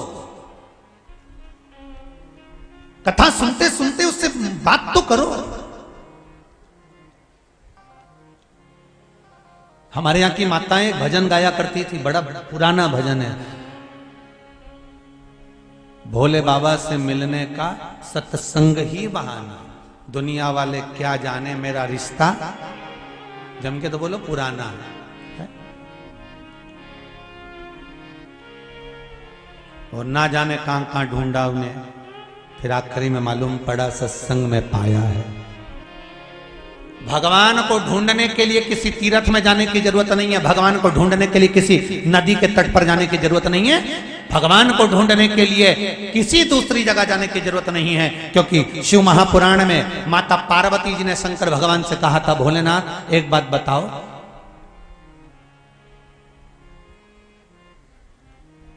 दुनिया के लोग आपको ढूंढते हैं, आप कहां छुपे होते हो? शंकर भगवान ने कहा, पार्वती मैंने छुपने का सबसे अच्छी जगह ढूंढ के रखी है। जब बच्चे छुप छुपैया खेलते हैं ना, तो वो अलग अलग जाकर छुपते हैं, कहीं पलंग के नीचे छुपेंगे, अलमारी के पीछे छुपेंगे, कहीं बैलगाड़ी के पीछे छुपेंगे, कहीं कहीं जाकर छुपेंगे, कहीं घास में जाकर छुपेंगे। भगवान शंकर से पूछा गया कि प्रभु आप भक्तों से जाकर कहां छुपते हो? तो भगवान पार्वती जी बोलती है, कैलाश पे जाकर छुपते हो, शमशान में जाकर छुपते हो, मंदिर में जाकर छुपते हो, गंगा जी के जल में जाकर छुपते हो, कि नर्मदा जी के जल में जाकर छुपते हो, कि किसी वन में जाकर छुपते हो? शंकर भगवान बोले, ये सब छुपने की जगह नहीं है, मैं ऐसी जगह छुपता हूं जहां भक्त मुझे कभी नहीं ढूंढ सकता। तो पार्वती जी ने पूछा, वो स्थान कौन सा है? शंकर भगवान कहते हैं, मैं भक्त के हृदय में जाकर छुपता हूं, क्योंकि वो सब दूर टटोलेगा और अपने भीतर झांक कर नहीं देखेगा। सारी दुनिया में हम भगवान को ढूंढ रहे हैं, पर अपने भीतर नहीं ढूंढ पा रहे। सारा जमाना हमको गलत नजर आता है, अपने आप को छोड़कर बस अकेले तुम ही अच्छे पैदा हुए हो, बाकी के सब गलत पैदा हुए। और हमेशा एक ही बात लोग कहते, जमाना खराब है। अरे भाई, नीले कलर का चश्मा लगाओगे तो सब, जम के तो बोलो, नीले नजर आएंगे। पीले कलर का लगाओगे तो सब पीले नजर आएंगे। लाल कलर का चश्मा लगाओगे सब लाल नजर आएंगे। काले कलर का चश्मा लगाओगे सब काले नजर आएंगे। जैसी तुम्हारी दृष्टि होगी सृष्टि वैसी नजर आएगी। जिससे मिलो एक ही बात कहता, जमाना बड़ा खराब है। मतलब तूने चश्मा खराब लगा कर रखा है, इसलिए सब खराब नजर आ रहे हैं। जिस दिन तू अच्छा लगा लेगा, संपूर्ण सृष्टि नजर आएगी अच्छी। अच्छा तो लगाओ आंखों में, अच्छा ही देखना चालू करो। जमाना बड़ा खराब है। और जो बोलता है ना जमाना बड़ा खराब है, हम उनसे पूछ लेते ये बता कब अच्छा था, वो बताते। सतयुग में अच्छा था, हिरण्यकशिपु पैदा हुआ था जो अपने बेटे तक को नहीं छोड़ा। त्रेता में अच्छा था, रावण जैसा पैदा हुआ, विभीषण को लात मार के भगा दिया। द्वापर अच्छा था, कंस जैसा पैदा हुआ, दूध पिलाने मौसी आ गई, पूतना। कौन सा अच्छा था? जमाना खराब है। जमाना खराब नहीं है, हमारे भीतर के विचार खराब है, हमारी दृष्टि खराब है, हमारी सोच खराब है। हमें अगर अच्छा देखना है ना, तो अपने आप को अच्छा बनाना पड़ेगा। सर्वे भवन्तु सुखिनः। हमको कुछ बुरा दिखेंगे, स्वयं भगवान कृष्ण ने युधिष्ठिर से कहा, जाओ संसार में से कोई बुरा व्यक्ति ढूंढ कर लेके आ। और दुर्योधन से कहा, कोई अच्छा व्यक्ति ढूंढ कर लेके आ। दुर्योधन को अच्छा नहीं मिला, युधिष्ठिर को बुरा नहीं मिला, क्योंकि युधिष्ठिर सब में अच्छा ही ढूंढ लेता था और दुर्योधन सब में बुरा ही ढूंढ लेता था। सास सोचती है कि मेरी बहू को सुधार दूं, बहू सोचती डुकरिया में तुझे ऊपर से धार दूं। सुधरे कौन? कौन सुधरता है? इसलिए फिर निवेदन है कि हमें देख लिया संसार हमने देख लिया, सब मतलब के यार हमने देख लिया। कितने मतलबी लोग संसार में, कितना मतलब भरा हुआ है साहब।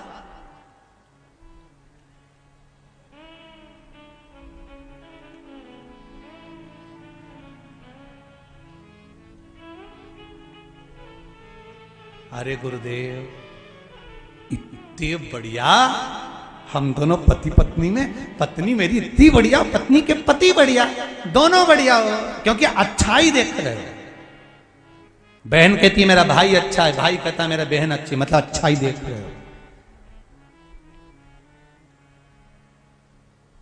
सुबह से उठे, पड़ोसन ने झाड़ू लगा के कचरा तुम्हारे दरवाजे पे पटक दिया, सुबह से भगोने जैसा तुम्हारा मुंडा हो गया। क्या करना? उसने कचरा पटका है ना तुम्हारे दरवाजे पर, सवेरे सवेरे कचरा दरवाजे पे ही पटका है ना, समझ लो उसने अपने दरवाजे की लक्ष्मी बटोर के तेरे दरवाजे पे लाके डाल दी। इससे बढ़कर प्रसन्नता और क्या होना चाहिए? तो उस कचरे में भी अच्छा ही देखना। व्यापार अच्छा चल रहा था, बंद हो गया, टेंशन में आ गए। परसों के दिन हमारे मामा जी आए थे, दुकान पे बैठे थे, उनकी मामी जी जो है ना वो एसी है, कुछ ना कुछ कर रही होगा, इसलिए दुकान बंद हो गई। क्या करा था? बाद में एक नींबू मिला था हमारी दुकान में से, फिर बस वो दुकान में नींबू मिला, उस दिन से हमारी दुकान चलना बंद हो गई। अरे तुम्हारी दुकान पे नींबू डाला, कहीं का आ जाए और हमारे यहाँ लाके डाल के जाए कि हम एक नींबू पटक के आए तो हम दरवाजे पे लिख दें कम से कम एक साथ 12 नींबू पटको हम अचार डालेंगे। क्या दिक्कत है उसमें? किसी के करने से कभी कोई बुरा नहीं हो सकता। अगर किसी के करने से बुरा होता तो सबसे पहले लोग मोदी के पीछे पड़े रहते और उसका बुरा कर देते। किसी के बुरा करने से अगर बुरा होता तो वो टाटा बिरला, वो अंबानी, जिनकी बड़ी बड़ी फैक्ट्रियां चल रही है, अगर छूमंतर करने वाला होता, टोना टोटका करने वाला होता तो सबसे पहले इनको ही निपटाता। पर ये तो चकाचक रह रहे हैं। तुम्हारे यहां कुछ भी नहीं और बुरा तुम्हारा ही करेगा। ऐसे ऐसे भेरू पैदा हो गए, ऐसे कोई किसी का बुरा नहीं कर सकता। शिव महापुराण की कथा कह रही है, शंकर भगवान कहते हैं मृत्यु लोक में कंकर में शंकर है, एक एक भूमि के कण कण में शिव समाया है। जब स्वयं शंकर कंकर में बैठा हुआ है तो दुनिया में किसी की सामर्थ्यता नहीं कि कोई बुरा कर दे। तुम तो बेहतरीन, अगर कोई तुम्हारा बुरा भी करे ना तो चेहरे पे स्माइल रखो, खजूर वाली चोटी करके खूब जूड़ा बांध के चकाचक चल। आग लगे बस्ती में, अपन रहो मस्ती में। क्या किसको रोइए, चादर तान के सोइए। किसी के चक्कर में मत पड़ना, नहीं तो लोग तुरंत तुमको पगला बनाने में नंबर 1 बैठे रहेंगे। न नारियल न दाना लेके अगरबत्ती लेके पहुंच जाओगे और घूमता घूमता व्यक्ति यूं ही बोलेगा तेरे ही घर का है, और जैसे ही तुम उसके आगे उसने एक ही बोला तेरे ही घर का है। मतलब इसको समझ में आ गया कि मेरी 4 दिन पहले जेठानी से लड़ाई हुई थी, उसने कुछ करवाया, अब जेठानी से मुंह फुला के फिर रही। अरे क्यों? देवी देवता कभी किसी का घर नहीं तोड़ते साहब। देवता कभी नहीं कहते कि तेरे घर वालों ने करा है। देवता तो ये कहते हैं हमने दोष देखा वास्तु में, पत्रिका में दोष देखा, वास्तु में दोष देखा, पाइप बदल लिए, घर बदल लिए, पत्रिका बदल ली, अंगूठी बदल ली, सब कुछ बदल लिया। सारी दुनिया में पितृ दोष देखा, वास्तु दोष देखा, काल सर्प दोष देखा, पर एक दोष नहीं देख पाए कि अपने भीतर क्या दोष है। वो दोष अपना देखो ना कि हम कैसे हैं। हम दुनिया को सुधारने चले, अपना दोष नहीं देख पाते। इसलिए निवेदन है, हरियो जी जियो देवपालपुर वालियों,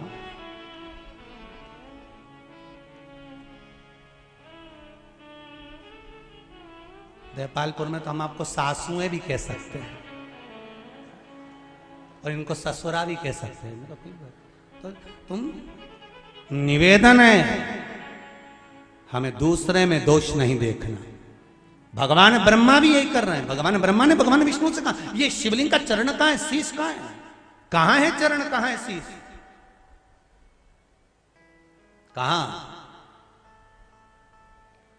हम दोष देख रहे हैं।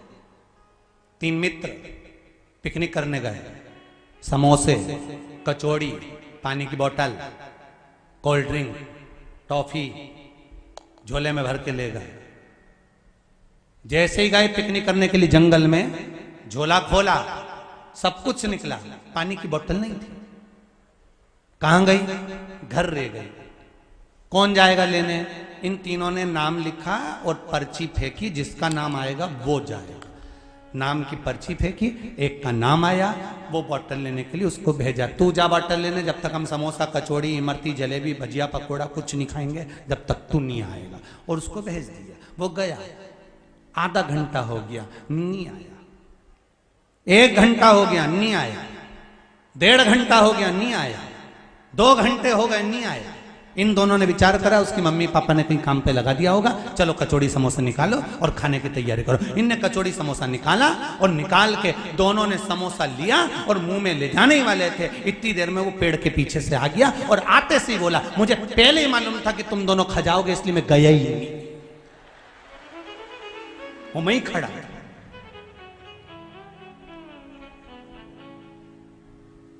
वो तो इंतजार में था ये खाए और मैं बाहर आऊं। बस हम भी वैसे ही हैं, उसी की तरह हम दूसरे पर दोष देते, हम अपना दोष नहीं देखते। मत बुरे कर्म कर बंदे वरना पछताएगा, भगवान की आंखों से तू बच नहीं पाएगा, तू बच नहीं पाएगा। अरे ओ अज्ञानी मत करना। बड़ा कठिन है अपना दोष देखना। जमाना खराब है, बहुत खराब है। भीतर का दोष तो निकालो। ना सास बुरी, ना बहू बुरी, ना माता बुरे, ना पिता बुरे, ना बच्चे बुरे, ना कोई बुरा। बुरे तो हम भीतर से, हो सकता है हमारे कर्म का भोग हमको भोगना पड़ रहा है, हमारे कर्म का भोग हमको भोगना पड़ रहा है।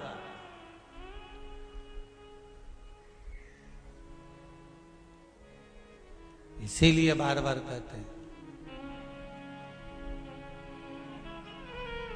अरे मिलती है राम नाम की दौलत कभी कभी, होती है अपने भाग्य से शिव पुराण कभी कभी।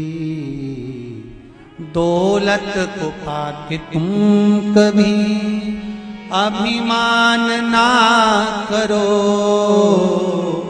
दौलत को पाके तुम कभी अभिमान ना करो। माटी में मिल जाती है दौलत कभी कभी, होती है अपने भाग्य से शिव पुराण कभी कभी। बेटी को पाके तुम कभी अभिमान ना करो, बेटी को पाके तुम कभी अभिमान ना करो। ले जाते हैं जमाई भी बेटी कभी कभी, मिलती है राम नाम की दौलत कभी कभी। शिव स्मरण करो, अविरल भक्ति को धारण करिए। कहां है इस शिवलिंग के चरण और शीश? जाओ इस शिवलिंग के चरण और शीश का पता करते हैं। भगवान ब्रह्मदेव ने कहा मैं सिर ढूंढने जाता हूं भगवान शंकर का, तुम चरण ढूंढने के लिए जाओ। शंकर का मंदिर पूरे भूमंडल पर, पृथ्वी पर जहां शिवलिंग रखा हो, जहां शिवलिंग रखा होता है वो मंदिर नहीं होता, वो शिवालय होता है। शिवालय का मतलब होता है शिवालय में पट नहीं होता, शंकर के हृदय में कपट नहीं होता, और शंकर के ऊपर जल चढ़ाने वाले को कभी खटपट नहीं होता। इतना याद रखना। 3 चीजें, शिव मंदिर में पट नहीं, शंकर के हृदय में कपट नहीं, और शंकर के भगत के जीवन में कभी खटपट नहीं। आपके गांव में भी कई शिव मंदिर खेतों पे हमने किसान भाइयों के देखा है। जो किसान लोग रहते हैं उनका जो खेत रहता है, खेत में कहीं ओटला बना होता है, ओटले पर नर्मदेश्वर शिवलिंग बैठा रहता है, शंकर जी बैठे आराम से खुले में। अच्छा, कई लोगों के मन में आता है खुले में भगवान को रख दिया।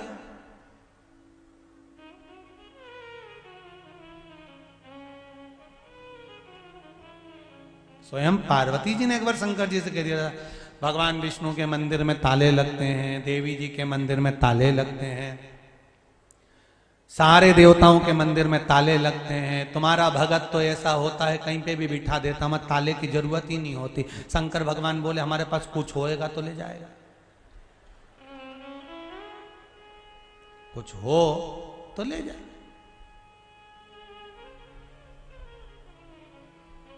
और चोरी करोगे भी क्या शंकर जी के मंदिर? बब्बा ले जाओगे का? और क्या डमरू ले जाओगे? बजाओगे भी तो लोग तुमको बजाओ तो सही, लोग भी कहेंगे बताओ जिस दिन से शिव पुराण की कथा सुनिए बेचारा पगला हो गया, बजाता फिरता डमरू। और क्या ले जाओगे? त्रिशूल कि धतूरा?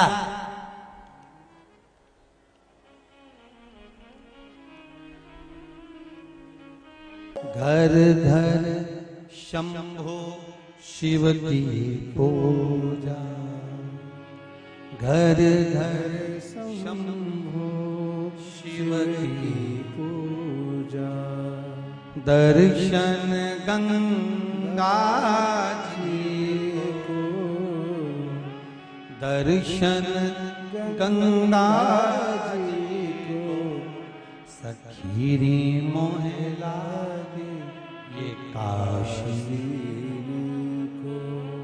शिव कथा कर रहे हैं, ढूंढने के लिए चले हैं भगवान। भगवान विष्णु तो चरणारविंद की ओर गए और ब्रह्मा जी ऊपर आकाश की ओर गए।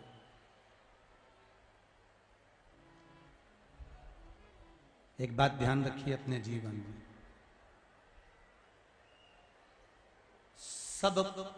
सबकी परीक्षा लो पर शिव की कभी परीक्षा मत। किसकी परीक्षा नहीं लेना है? शंकर। उसकी परीक्षा लेने की जरूरत नहीं पड़ती। वो जो देता है तो इतना देता है, भगवान जब देता है तो छप्पर फाड़ कर देता है, और भगवान जब लेता है तो तन का कपड़ा भी फाड़ लेता है। उसकी देने की भी रीति है तो लेने की भी रीति है। देता और लेता दोनों। लो परीक्षा, सबकी परीक्षा लो, पर देवाधिदेव महादेव की नहीं लेना। और एक भगवान शंकर के जो भक्त होते हैं, शिव के जो उपासक होते हैं, शंकर का जो गुणगान करने वाले होते हैं, शंकर की सेवा करने वाले होते हैं, इनकी कभी परीक्षा नहीं लेना। आप सबसे भी एक निवेदन है, कोई अगर शिव जी के मंदिर जाता हो, एक लोटा पानी चढ़ाता हो, अपने ही गांव की माताएं जाती हैं, अपने गांव के पुरुष लोग जाते हैं, बच्चे लोग जाते हैं, तो कोई अगर शिव के मंदिर जा रहा है तो उसके ऊपर कभी ना तो कोई उंगली उठाए, ना कोई अपशब्द कहे, ना कोई ताना दे, ना कोई आड़ी टेढ़ी बात कहे। शिव उपासना में लगे।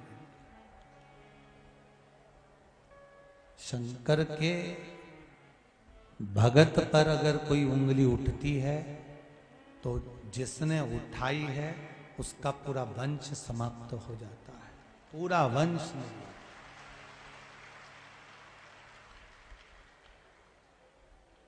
शंकर के भक्त पर उंगली ना उठे महाराज। अब भगवान विष्णु शिवलिंग का चरण देखने के लिए गए, पर चरण नहीं मिला, वापिस आ गए। ब्रह्मा जी ऊपर गए, एक केतकी के फूल को तोड़ लिया उन्होंने। पूछा, केतकी से कहा कि तुम मेरे साथ चलो और नीचे चलकर भगवान विष्णु के सामने कह देना कि ब्रह्मा जी को भगवान शंकर का शीश मिल गया। केतकी ने बोला कि मैं बोल दूंगी, पर इसमें लाभ क्या है मेरा। ब्रह्मा जी ने कहा, मैं तुम्हें सुगंधित बना के रखूंगा और सारे देवताओं पर तुम चढ़ोगे। अगर भगवान विष्णु ने मेरी बात नहीं मानी तो सामने से गाय निकल कर जा रही थी तो गौ माता को पकड़ लिया ब्रह्मा जी ने और गौ माता से कहा, हे गौ माता चलो हमारे साथ। भगवान शंकर के सामने चलकर कह देना कि ब्रह्मा जी को भगवान शंकर का सिर मिल गया। गौ माता ने कहा, मैं झूठ काय को बोलूं। ब्रह्मा जी ने कहा, सबसे पहली रोटी बनेगी तुमको मिलेगी। एक रोटी के चक्कर में गौ माता ने झूठ बोल दिया। नीचे आए, भगवान विष्णु से ब्रह्मा जी ने कहा, नारायण प्रभु आपको क्या भगवान के चरण मिल गए। भगवान विष्णु ने एक ही बार में पूरा झंझट ही मिटा दिया। भगवान विष्णु ने सत्य कह दिया कि मुझे भगवान शंकर के चरण नहीं मिले। जैसे ही भगवान विष्णु ने कहा कि मुझे चरण नहीं मिले, शंकर भगवान ने कहा, स्कंद पुराण में लिखा है, सत्यनारायण भगवान की कथा स्कंद पुराण से निकली है। भगवान शंकर ने कहा, ए भगवान विष्णु तुमने मेरे सामने सत्य बोला है, इसलिए आज से पृथ्वी पर तुम सत्यनारायण भगवान बनकर पूजे जाओगे। सत्यनारायण भगवान।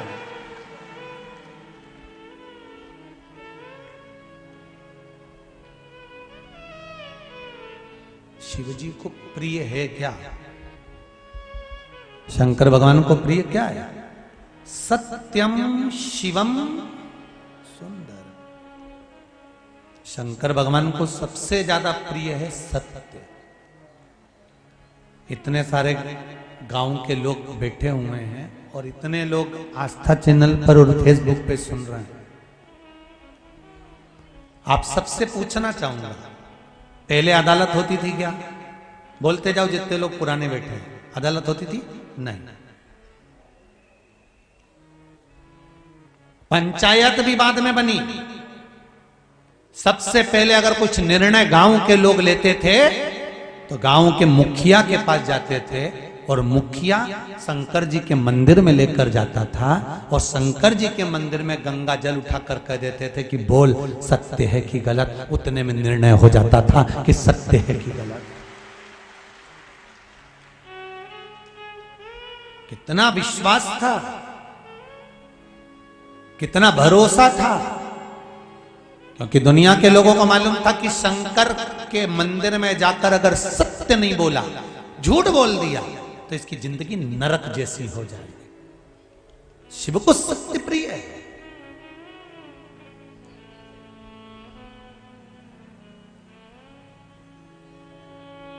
पर आज के जमाने में तो व्यक्ति हर पल पल में झूठ बोलता है, पल पल में। शिव महापुराण की कथा कहती है, आप जितनी देर शिव पुराण में बैठो ना, उतनी देर आपके मुख से सत्य निकलना चाहिए। अगर मोबाइल पे बात भी कर रहे हो ना, किसी का फोन आ गया ना, कहां बैठे हो कहीं मत बताओ, जहां बैठे हो वहीं बताओ कि मैं कथा में बैठा हूं, मैं बाहर बैठा हूं, मैं अंदर बैठा हूं, मैं यहां बैठा हूं। सत्य बोलो। पर दुनिया के लोग सत्य कब बोलते हैं? जब किसी मुर्दे को लेकर जाते हैं। राम नाम, अरे बोलो तो जरा अच्छे से। अपन मरेंगे तो दूसरा बोलेगा, अपन कब बोलेंगे? बोल लो जरा, राम नाम सत्य है, और जो सत्य है वो सत्य ही रहेगा। दिवाली के दिन छोटा सा बच्चा चिल्ला चिल्ला के बोल रहा था राम नाम सत्य, राम नाम सत्य। मम्मी आई, मोगरी लेके धो दिया। चुप एक, मालूम नहीं है दिवाली का दिन और तू राम नाम सत्य, राम नाम सत्य कर, तो बच्चे को सिखा दो कि राम नाम असत्य।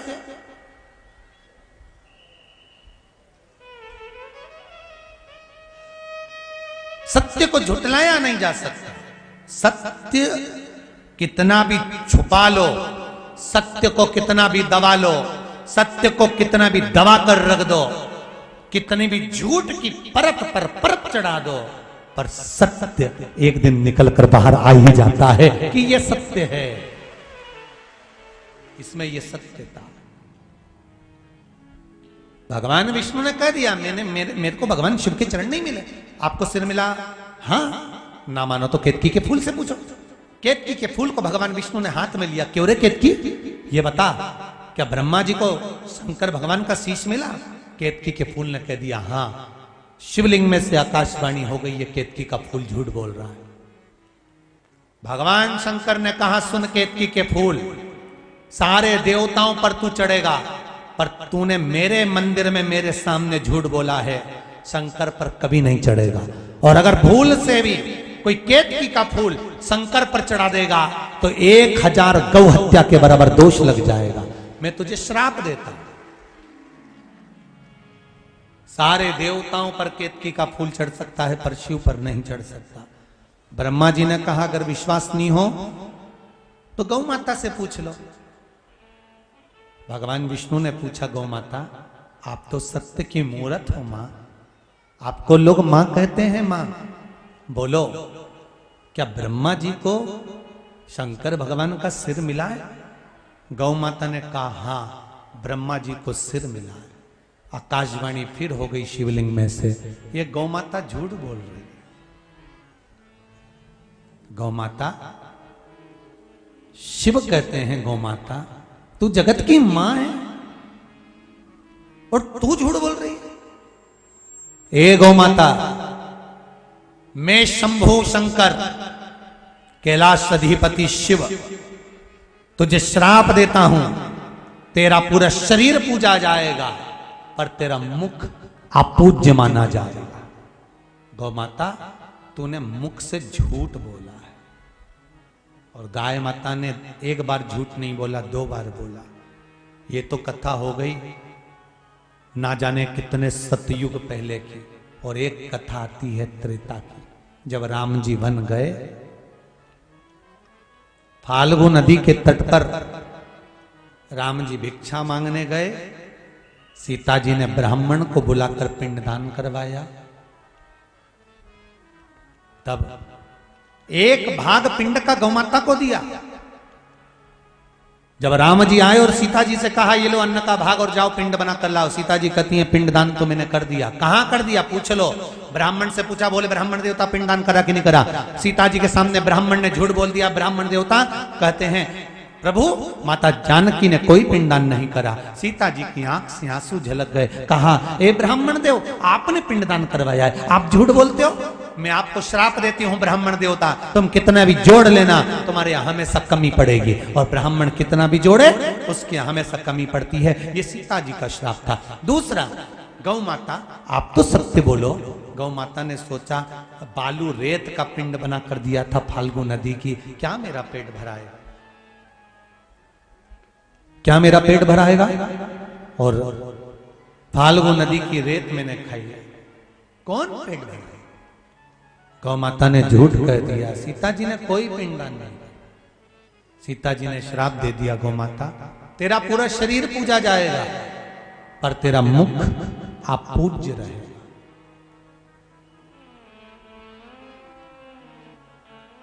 हिंदू धर्म में सारे मंदिरों की परिक्रमा आगे से होती है, पर हिंदू धर्म में सारे देवताओं की परिक्रमा आगे से होती है। पर हिंदू धर्म में एक परिक्रमा है गौ माता की, जो कभी आगे से नहीं होती। गाय की पूंछ से चालू होकर पूंछ पे ही विराम होती है, क्योंकि इसने झूठ बोला था। हिंदू धर्म में सारे दान आगे से होते हैं। अन्नदान, वस्त्र दान, स्वर्ण दान, मुद्रा दान, कन्या दान, जितने भी दान होंगे आगे से होंगे। हिंदू धर्म में एक दान, गौ माता का दान पीछे से होता है, गाय की पूंछ पकड़कर करना पड़ता है, आगे से नहीं होता, क्योंकि इसने झूठ बोल दिया। तूने झूठ बोला, तू झूठ बोली।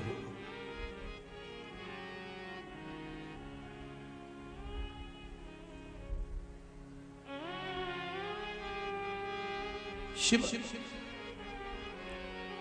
ब्रह्मा जी कहते हैं शिव जी की आकाशवाणी झूठी है। स्वयं ब्रह्मा कह रहे हैं कि आकाशवाणी झूठी है।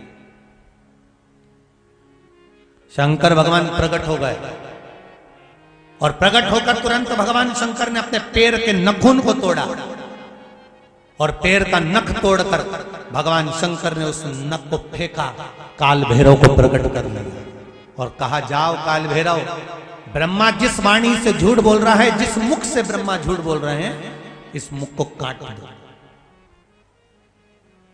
काट दो इस मुख को।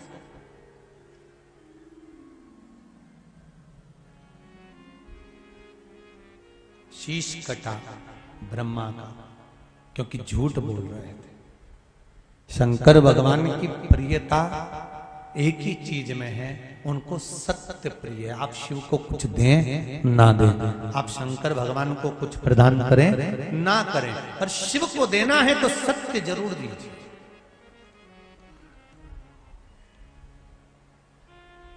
शिव को सत्य दो। सत्यम शिवम सुंदर, शिव को सत्य दीजिए। सत्य जब मिलेगा तो शिव मिलेंगे और शिव मिलेंगे तो जीवन सुंदर हो जाए अपने आप। आपके जीवन की सुंदरता अपने आप प्रकट हो जाएगी अपने आप। देखो एक पत्र में किसी ने लिखा है, पत्र इतने सुंदर सुंदर हैं और सबने अपने अपने मन के भाव लिखे हैं।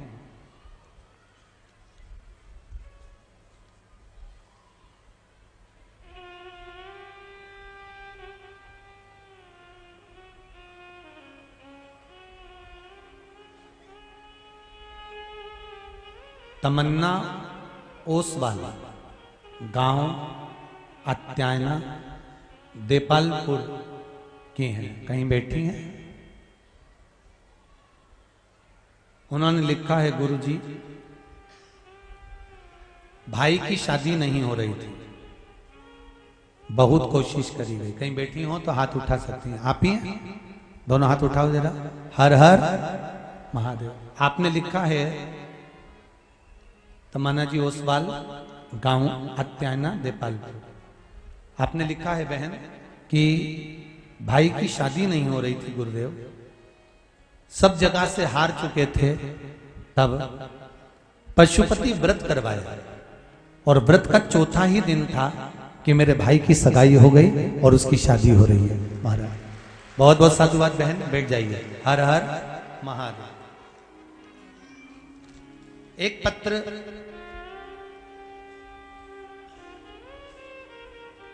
इस लिफाफे में रख के भेजा था किसी बहन ने।